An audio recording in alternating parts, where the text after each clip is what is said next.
ದಕ್ಕನೆಯನ್ನ ಮುಂದೆ ತುಳಿದಾಡಿದಿ ಮಂದಿಯೊಳಗೆಯನ್ನ ಮಂದನ್ನ ಮಾಡಿದಿದ ಬೇಕಾಗದಿ. ಪ್ರತಿಯೊಂದು ಜೀವಿಯಲ್ಲೂ ಪರಮಾತ್ಮ ಇರ್ತಾನೆ. ಇದು ಚಿಕ್ಕ ಮಾತು. ಅವನು ಹೇಳ್ತಾನೆ ಇರ್ತಾನೆ, ಇದು ಸರಿ, ಇದು ತಪ್ಪು, ಇದು ಒಳ್ಳೆಯದು, ಇದು ಕೆಟ್ಟದ್ದು, ಇದು ಮಾಡು, ಇದು ಮಾಡಬೇಡ. ಅವನ ಮಾತು ಕೇಳದೇ ಇದ್ದು ಕಿತ್ತು ಸತ್ತಾಗಿ, ಅವನ ಮಾತು ಕೇಳೋದು ಏನಾದರೂ ಕಳೆದು ಕಟ್ಟೆ ನಿನ್ನ ತಪ್ಪು. ಇದು ಇನ್ನೂ ಚಿಕ್ಕ ಮಾತು. ಪ್ರತಿಯೊಂದು ಜೀವಿಯಲ್ಲೂ ಪರಮಾತ್ಮ ಇರ್ತಾನೆ. ಇದು ಚಿಕ್ಕ ಮಾತು. ಅವನು ಹೇಳ್ತಾನೆ ಇರ್ತಾನೆ, ಇದು ಸರಿ, ಇದು ತಪ್ಪು, ಇದು ಒಳ್ಳೆಯದು, ಇದು ಕೆಟ್ಟದ್ದು, ಇದು ಮಾಡು, ಇದು ಮಾಡಬೇಡ. ಅವನ ಮಾತು ಕೇಳದೇ ಇದ್ದು ಕಿತ್ತು ಸತ್ತಾಗಿ, ಅವನ ಮಾತು ಕೇಳೋದು ಏನಾದರೂ ಕಳೆದು ಕಟ್ಟೆ ನಿನ್ನ ತಪ್ಪು. ಇದು ಇನ್ನೂ ಚಿಕ್ಕ ಮಾತು. ಪ್ರತಿಯೊಂದು ಜೀವಿಯಲ್ಲೂ ಪರಮಾತ್ಮ ಇರ್ತಾನೆ. ಇದು ಚಿಕ್ಕ ಮಾತು. ಅವನು ಹೇಳ್ತಾನೆ ಇರ್ತಾನೆ, ಇದು ಸರಿ, ಇದು ತಪ್ಪು, ಇದು ಒಳ್ಳೆಯದು, ಇದು ಕೆಟ್ಟದ್ದು, ಇದು ಮಾಡು, ಇದು ಮಾಡಬೇಡ. ಅವನ ಮಾತು ಕೇಳದೇ ಇದ್ದು ಕಿತ್ತು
ಬಿಸ್ಕೆಟ್ ಬೇಕಾ, ಪೆಡಿಗ್ರಿ ಬೇಕಾ, ತಿಂತೀಯಾ, ಹೊಟ್ಟೆ ಹಸಿವಾಗ್ತಾ ಇದೆಯಾ ಮಗು? ಮಗು ಇಲ್ಲಿ ನೋಡು, ಬಿಸ್ಕೆಟ್ ಬೇಕಾ, ಏನು ಬೇಕು?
ಕನ್ನಡ ಬರೀ ಭಾಷೆ ಅಲ್ಲ, ಇದು ಭಾವಗಳ ಸಾಗರ. ಎಷ್ಟೋ ಮಂದಿ ಕನ್ನಡನ ಮಾತಾಡೋದೇ ಬಿಟ್ಬಿಟ್ಟಿದ್ದಾರೆ. ಅಟ್ಲೀಸ್ಟ್ ಆಡು ಭಾಷೆಯಲ್ಲಾದರೂ ಕನ್ನಡ ಹಾಗೋ ಹೀಗೋ ಬರ್ತಾಯಿತ್ತು. ಇವಾಗ ನೋಡಿದ್ರೆ ಆ ಆಡು ಭಾಷೆಗೆ ಇಂಗ್ಲೀಷ್ ಆ್ಯಕ್ಸೆಂಟ್ನ ಸೇರಿ ಮಾತಾಡಿಸ್ತಾರೆ. ಓ ಹೌದಾ, ಕೇಳಿದ್ರ ತುಂಬ ವಿಚಿತ್ರವಾಗಿ ಅನಿಸುತ್ತೆ. ನನಗಂತೂ ಈ ಇಂಗ್ಲೀಷ್ ಪದಗಳನ್ನ ಕೇಳಿದ್ರೆ, ಇಂಗ್ಲೀಷ್ ಪದ ಅಲ್ಲ, ಕನ್ನಡ ಪದನ ಇಂಗ್ಲೀಷ್ನಲ್ಲಿ ಕೇಳಿದ್ರೆ ವಿಚಿತ್ರವಾಗಿ ಅಂತ ಅನಿಸುತ್ತೆ. ಖಂಡಿತವಾಗಿ ಇಂಗ್ಲೀಷ್ ಅವಶ್ಯಕತೆ ಇದೆ. ಇವಾಗ ನನಗೂ ಕೂಡ ಊಟ ಅಂತ ನೀಡ್ತಿರೋದು, ನನ್ನ ಏನು ಜೀವನ ನಡೀತಾ ಇದೆ ಅದು ಇಂಗ್ಲೀಷ್ ಭಾಷೆಯಲ್ಲೇ. ಅದನ್ನು ನಾನು ಯಾವುದೇ ಕಾರಣಕ್ಕೂ ಇಲ್ಲ ಅಂತ ಹೇಳೋದಿಲ್ಲ. ಆದರೆ ಕನ್ನಡ ಭಾವನೆಯಲ್ಲಿ ಮಾತೃಭಾಷೆ ಎತ್ತ ತಾಯಿ ಇದ್ದಾಗೆ. ಕನ್ನಡ ಬರೀ ಭಾಷೆ ಅಲ್ಲ, ಇದು ಭಾವಗಳ ಸಾಗರ. ಎಷ್ಟೋ ಮಂದಿ ಕನ್ನಡನ ಮಾತಾಡೋದೇ ಬಿಟ್ಬಿಟ್ಟಿದ್ದಾರೆ. ಅಟ್ಲೀಸ್ಟ್ ಆಡು ಭಾಷೆಯಲ್ಲಾದರೂ ಕನ್ನಡ ಹಾಗೋ ಹೀಗೋ ಬರ್ತಾಯಿತ್ತು. ಇವಾಗ ನೋಡಿದ್ರೆ ಆ ಆಡು ಭಾಷೆಗೆ ಇಂಗ್ಲೀಷ್ ಆ್ಯಕ್ಸೆಂಟ್ನ ಸೇರಿ ಮಾತಾಡಿಸ್ತಾರೆ. ಓ ಹೌ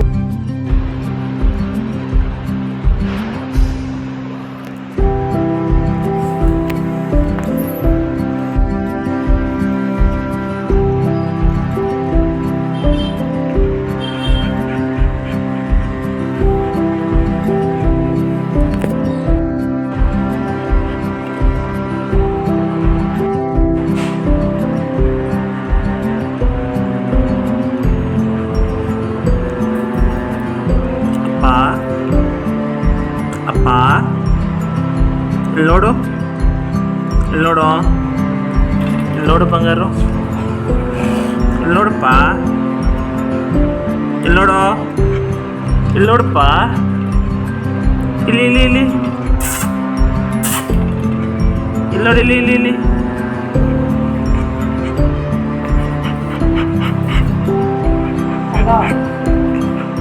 ಏನು ಮಾಡ್ತಾ ಇದೆಯಾ? ಯಾಕೆ ಹೋಗಿದ್ದೆ? ಏನಕ್ಕೆ ಹೋಗಿದ್ದೆ?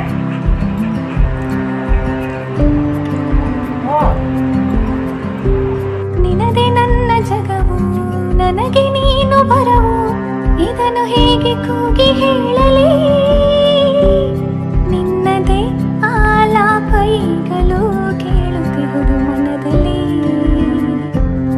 ಸ್ವಪ್ನವೇ ಸಾಕಾರಾದ ಹಾಗೆ ನೀನಿರಲು ಜೊತೆಯಲ್ಲಿ. ನೀನೊಮ್ಮೆ ಆಲಿಸು ಮನದ ಕಿರುದನಿ, ಸದ್ದಿರದೆ ಮೂಡಿದ ಪ್ರತಿಧ್ವನಿ.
내 자신이 미워서 한참을 울었어. 그래야 기분이 나아질 것 같아서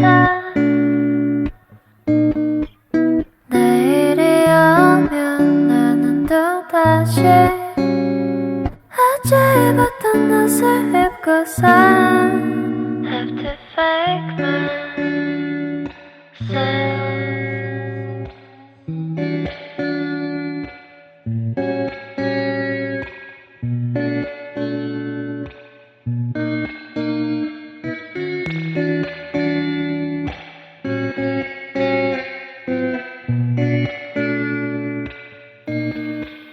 나약한 모습은 숨기고 살아야지.